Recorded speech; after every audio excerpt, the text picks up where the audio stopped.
আজকে আমরা দেখব Poco C3, Redmi Poco C3 power button এবং ভলিউম প্লাস এবং মাইনাস বাটন লাইন। এটা হচ্ছে আমাদের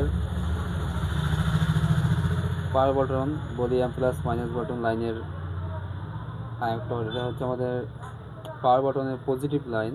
এই লাইনটি আমরা মিসিং করে আমাদের এই লাইনটি এদিক দিয়ে এখানে আছে। তারপর ওদিকে লাইনটি আমাদের পাওয়ার দিকে আসছে। তারপর এদিক থেকে লাইনটি আমাদের যদি এই লাইনটি উঠে যায় প্রিন্ট, তাহলে কিন্তু আমাদের লাইনটি এখানে আমরা খুঁজে দেখতে পারি যে এখানে লাইন প্রিন্ট রিডিং আছে কি না, ভ্যালু আছে কি না। যদি ভ্যালু না থাকে তাহলে আমরা অন্য চেষ্টা করব।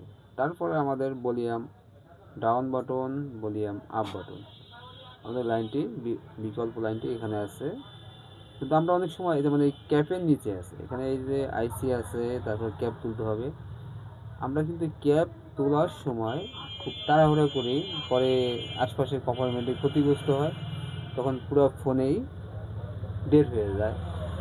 তখন এই বাটনের কাজ করতে যেয়ে যখন ফোন ডেড হয়ে যায়, তখন তো কাস্টমার এটা নিয়ে অনেক চিল্লাচিল্লি করবে। তারপরে আমাদের আছে volume keyboard, volume down button up button লাইনটি কিন্তু আমাদের সিপিইউ থেকেও বের হয়েছে।